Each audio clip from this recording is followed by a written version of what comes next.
మీరిద్దరూ నాతో రండి.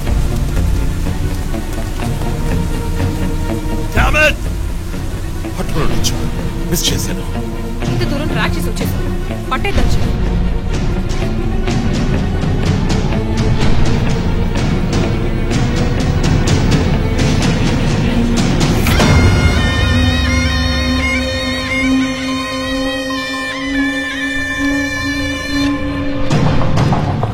చీఫ్, మీరు లోపలికి వచ్చి చూడాలి. అక్కలేదు జో. లోపల ఎవరున్నారో నాకు తెలుసు. లాయర్ విష్ణు. ఆయన కిడ్నాప్ చేసి ఉంటాడు.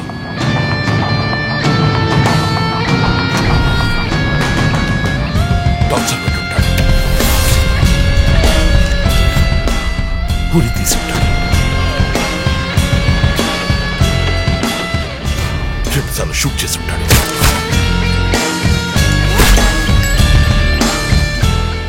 పోలీస్ యూనిఫామ్,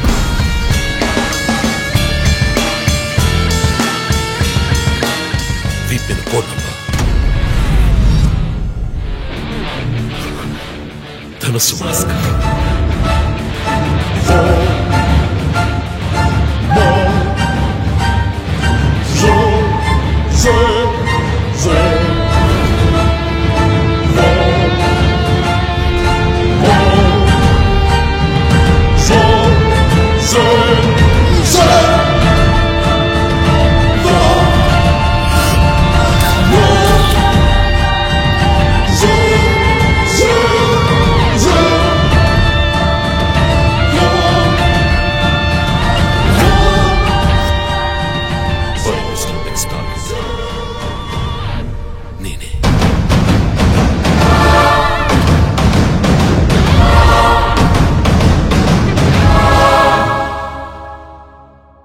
మన టీవీ ఛానల్ చేసిన ఆన్లైన్ ఒపీనియన్ పోల్లో 3 హత్యలు జరిగినా ఎంతవరకు హంతకులను కనిపెట్టలేకపోవడం మన పోలీసుల అసమర్థతకు నిదర్శనమని 90% మంది ప్రేక్షకులు నిరసన తెలియజేస్తున్నారు.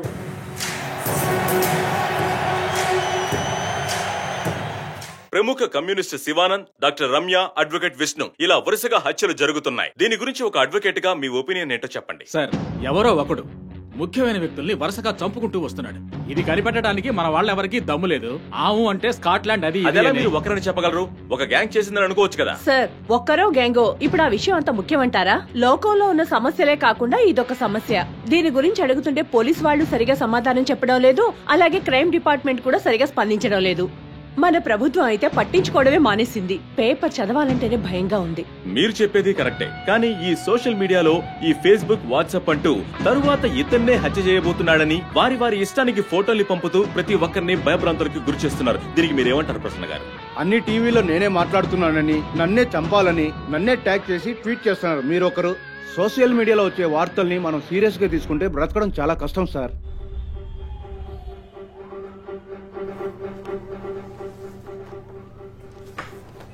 సో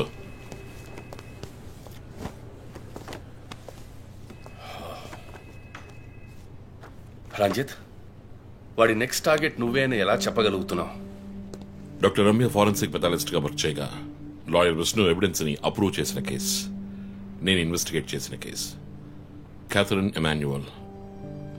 ఆ కేసు మన బ్రాంచ్ కి మెయిన్ గా అసైన్ అవ్వడానికి కారణం శివానంద్ కేసు వేసి పోరాటం చేయడమే. ఇమాన్యువల్, అతని భార్య ఆర్కిటెక్ట్ కపుల్. Exactly sir. బాగా డబ్బున్న వాళ్ళు. క్యాథరిన్ వాళ్ళ ఒక్కగానొక అమ్మాయి. సంతోషమైన కుటుంబం.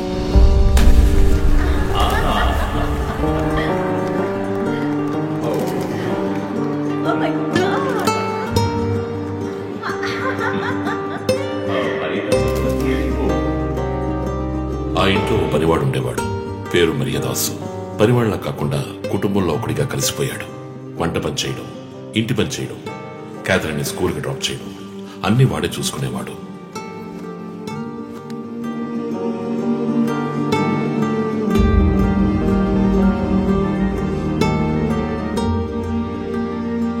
Mummy, look what I want. Good, good. I have to go. Bye. Good show, Kathy. Keep it up.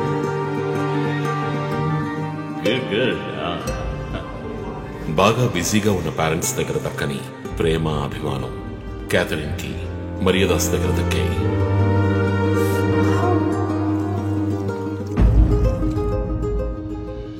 కానీ ఒక్క రాత్రిలో ఆ కుటుంబం చిన్నాభిన్నమైపోయింది. క్యాథరిన్ హత్యకు గురైంది. మరియదాసు పరారయ్యాడు. ఇంట్లో ఉన్న డబ్బు నగలు దొంగిలించబడ్డాయి. పోలీసులు మరియదాసుని సస్పెక్ట్ గా డిక్లేర్ చేసి కేసు ఫైల్ చేశారు. వారం అయినప్పటికీ మరియదాస్ ఆచూకీ తెలియనందువల్ల విక్టిమ్ ని పూడ్చిపెట్టి కేసు క్లోజ్ చేశారు. 2 వారాలు అంతా సద్దుమణిగింది. కానీ ఈ కేసులో ఏదో మర్మం ఉంది, నిజమైన హంతకుడిని కనిపెట్టలేదు అని మీడియాలో వార్తలు ప్రసారం అయ్యాయి. ప్రజలు ధర్నాలు చేశారు. మరియదాసు కుటుంబం శివానందని మీట్ అయ్యి రిక్వెస్ట్ చేసినందువల్ల హైకోర్టులో ప్రజా ప్రయోజన వ్యాజ్యం వేసి కేసుని రీఓపెన్ చేయించారు. హైకోర్టు ఆర్డర్తో ఒక స్పెషల్ ఇన్వెస్టిగేషన్ టీం నా నాయకత్వంలో ఏర్పాటైంది. నేను క్యాథరిన్ బాడీని ఎగ్జ్యూమ్ చేసి రీపోస్ట్ మార్టంకి ఆర్డర్ చేశాను. కానీ కేసు సాల్వ్ చేయడానికి ముఖ్యమైన ఎవిడెన్స్ అయిన మర్డర్ వెపన్ మాకు దొరకలేదు. ఒకరోజు I got the breakthrough. Hello hello how are you? Fine. తీసుకోండి. No thanks. Can I go? Ya sure.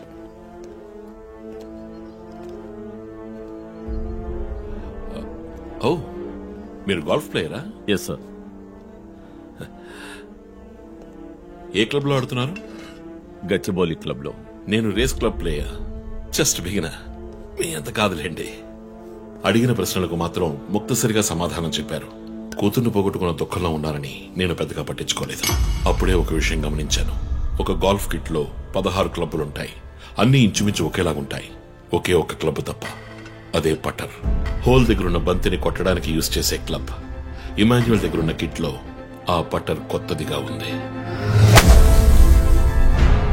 Caddie దగ్గర మాట్లాడిన దాన్ని బట్టి ఇమాన్యుయల్ హత్య జరిగిన 2 వారాల తర్వాత ఒకే ఒక్కసారి మాత్రం గోల్ఫ్ ఆడడానికి వచ్చినట్టుగా తెలిసింది.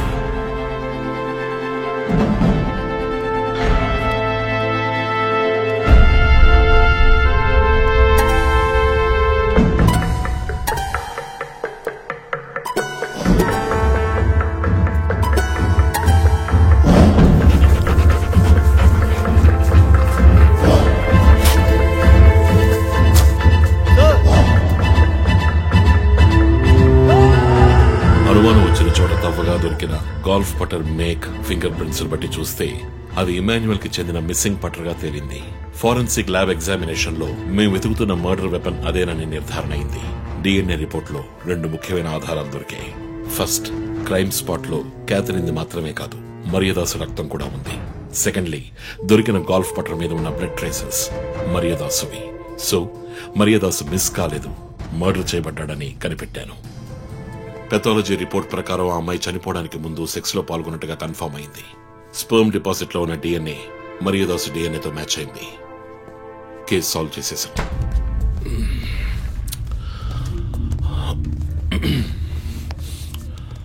పోస్ట్ మార్టం రిపోర్ట్ ప్రకారం మరియదాసే ముందు చనిపోయాడు. ఆ తర్వాతే మీ అమ్మాయి.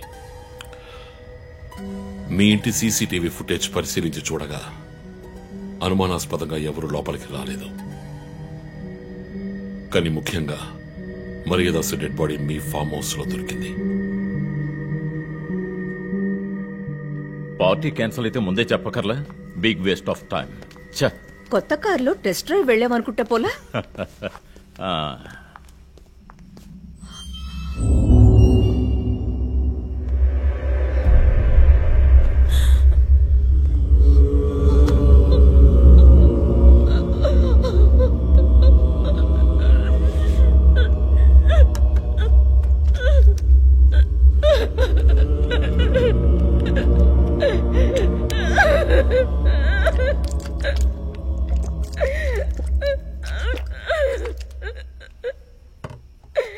నన్ను క్షమించండమ్మా.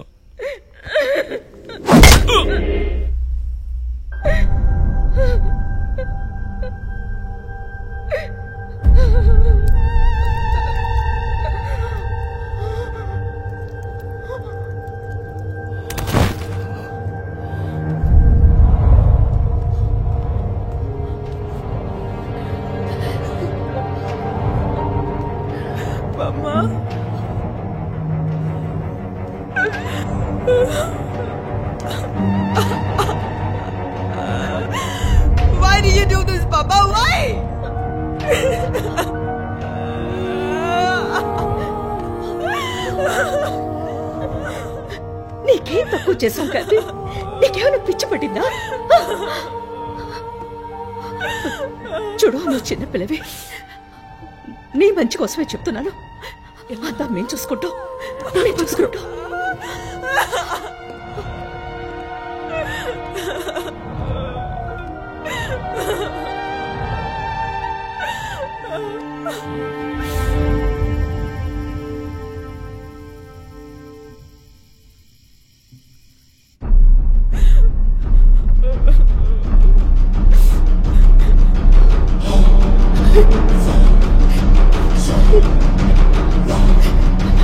I'm gonna call the police.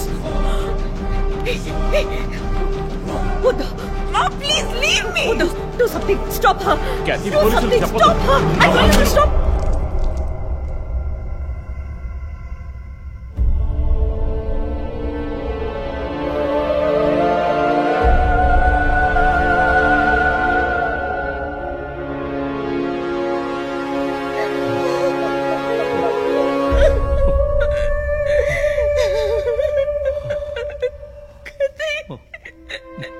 Emmanuel సొసైటీలో చాలా గొప్ప వ్యక్తి, హైలీ ఇన్ఫ్లుయెన్షియల్. ఆ హత్యని కవరప్ చేసి క్రైమ్ సీన్ క్లీన్ చేసేశారు. డబ్బు నగలు దొంగలించబడి క్యాథరిన్ హత్య చేయబడిందని కేసు క్లోజ్ చేసేశారు.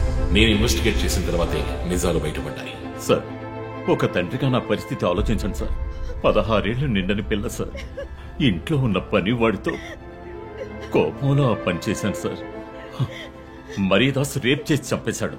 ఆ కోపంలో నేను వాడిని కొట్టి చంపేశాను. అలా మీరు రిపోర్ట్ మార్చి రాయండి సార్. ఆల్రెడీ నా కూతురు గురించి ఏమేమి రాస్తున్నారో తెలుసా మీకు? టీవీ ఆన్ చేయడానికి భయపడుతున్నాం. రోజు మీడియాలో నా కూతుర్ని చూపించి రేప్ చేసినట్టు ఎలాంటి ఎవిడెన్స్ లేదు. వాళ్ళిద్దరూ ఇష్టపడే అలా నడుచుకున్నారు. అటాప్సీ రిపోర్ట్ క్లియర్ గా చెప్తోంది. మీరిద్దరూ కలిసి ఎవిడెన్స్ ని సప్రెస్ చేశారు. డాక్టర్ రమ్యతో కూడా దీని గురించి మాట్లాడాను. ఆవిడ కలెక్ట్ చేసిన డిఎన్ఏ ఎవిడెన్స్ చాలు మిమ్మల్ని కన్విక్ట్ చేయడానికి. నేను డిఎన్ఏ రిపోర్ట్ మార్చి రాయిస్తాను. నాకు కనెక్షన్స్ ఉన్నాయి. అది నాకు వదిలిపెట్టండి. ఆ శాంపుల్ని బట్టి రిపోర్ట్ మార్చి రాయండి. మీకు ఎంత డబ్బు కావాలన్నా ఇస్తాను. ఇండియాలో, విదేశాల్లో. జస్ట్ అకౌంట్ నెంబర్ చెప్పండి. సార్, మేమిద్దరం సిటీలో లీడింగ్ ఆర్కిటెక్ట్స్. మా రెప్యుటేషన్ ఏం కావాలి? అవమానం sir. We have done right. Yeah, we are done. You have to face the consequences. నా దగ్గరే దాచిపెట్టారు సార్. చెప్పకూడని విషయాలన్నీ చెప్పి ఇలా ఇరుక్కున్నారే సార్.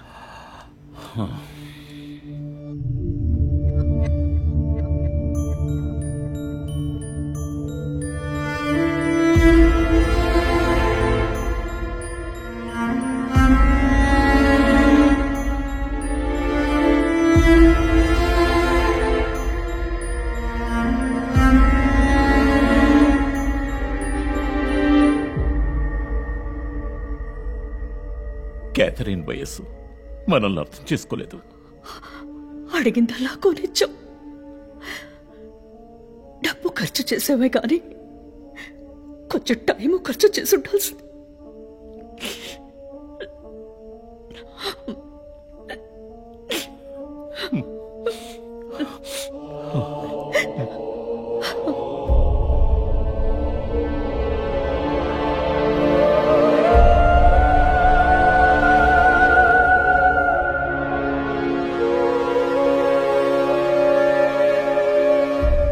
సో నీ థియరీ ఏంటి?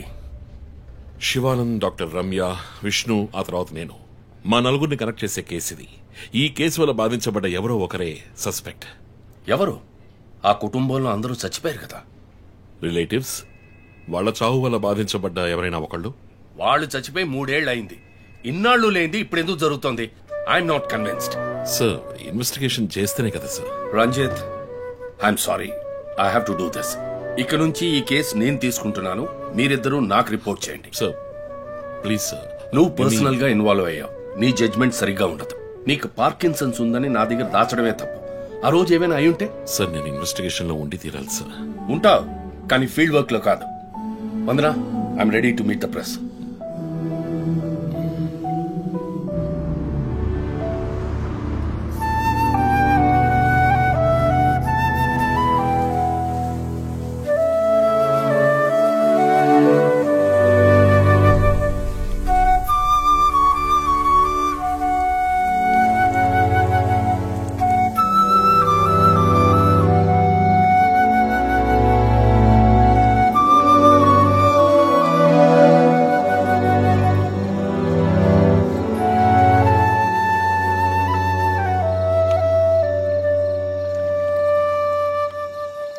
ఆయనయ్య పడుకోలేదా? ఆ సీరియల్ కిల్లర్ కేసు నిన్ను పడుకోనివ్వట్లేదా? నువ్వే ఇంకా పడుకోలేదు? నాకు ప్రాజెక్ట్ రిపోర్ట్స్ చాలా బద్దలవుతోంది. నీకో సీరియల్ కిల్లర్ ఉన్నట్టే నాకు ఆఫీస్లో సీరియల్ కిల్లర్ ఉన్నాడు. ఎన్నో ప్రాజెక్ట్స్, డెడ్ లైన్స్. నీకు అప్లై అయ్యే లాజిక్ నాకు అప్లై అవ్వాలి కదా. ఏమిటో లాజిక్? నిద్ర రాకపోతే 4 పెగ్గులు కొట్టే లాజిక్. అయితే మరి నువ్వు ఇంతవరకు మందు కొట్టిందే లేదా? అన్నయ్యతో కొట్టడానికి ఒక చిన్న permission. Okay, cheers for the Cheers, serial killers. ఇంకేంటి ఆఫీస్ అది ఎలా ఉంది? ఫన్ అన్నయ్య. ఫ్రెండ్స్ చాలా మంది ఉన్నారా? ఫస్ట్ పెగ్ లో క్యాషువల్ గా స్టార్ట్ చేసి 4th పెగ్ లో లీనా గురించి అడుగుతారు. నన్ను వదిలేండి బాబు. సర్లే, అడగలే, దిగులు పడకు. సరే, మీ డిపార్ట్మెంట్ లో నాలాంటి టెక్కీస్ ఎవరు లేరా? ఎందుకు లేరు? పోలీస్ అంటే ఓన్లీ కొట్లాటే అనుకున్నావా? ఇంటెలిజెన్స్ కూడా ఉందిరా. కొత్తగా ఉంది. తర్వాత పోలీసులో ఉన్న కిక్కు వేరే ఏ జాబ్ లోనూ లేదురా. ఆ పోలీస్ జాబ్ ఏదో నువ్వు చేసుకో, నాకు సెట్ అవ్వదు. నేను శాన్ ఫ్రాన్సిస్కోకి వెళ్ళి BMW కొనుక్కొని సెటిల్ అయిపోతాను. అది చాలు నాకు. ఇలా చూడరా, నేను తలుచుకుని ఉంటే ఏ దేశానికైనా వెళ్ళి సెటిల్ అయి ఉండొచ్చు. కానీ ఒక ఇన్సిడెంట్ నన్ను మార్చేసింది. ఒక సిన్సియర్ పోలీస్ ఆఫీసర్ ఒకరోజు బైకులు పెడుతున్నప్పుడు 4 రౌడీ వెధవలు ఆయన్ని కత్తితో నరికేశారు. నేను వెళ్ళి చూసేప్పటికీ రక్త పణుకులో ఉన్నాడు. కళ్ళలో మాత్రం కొంచెం ప్రాణం ఉంది. నా చేతిని గట్టిగా పట్టుకొని నా కళ్ళలోకి సూటిగా చూశాడు. ప్రాణం పోయింది. అప్పుడు నువ్వు ఇంకా చిన్నపిల్లాడేవి. అర్థమైంది. మా నాన్నేగా. ఆ రోజు నేను ఒక పోలీస్ ఆఫీసర్ అవ్వాలని నిర్ణయించుకున్నాను. మా నాన్న ఎవరు చంపారో తెలియలేదురా. ఒక అన్సాల్వ్డ్ కేస్. ఆ తర్వాత లైఫ్లో ఏ కేసు తీసుకున్నా సాల్వ్ చేయకుండా వదలకూడదని డిసైడ్ అయ్యాను. చేసేస్తా, పట్టుకుంటా. నాకు మన నాన్న గురించి పెద్దగా తెలీదు, కానీ నా అన్నయ్య గురించి బాగా తెలుసు. నువ్వు ఖచ్చితంగా పట్టుకుంటావు అన్నయ్య. Cheers. Good night. Good night.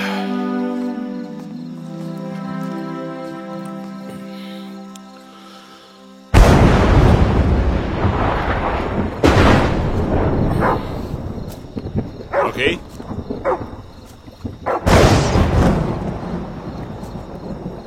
Locky.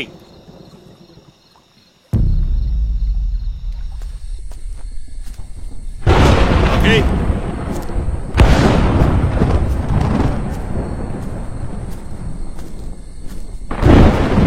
Locky.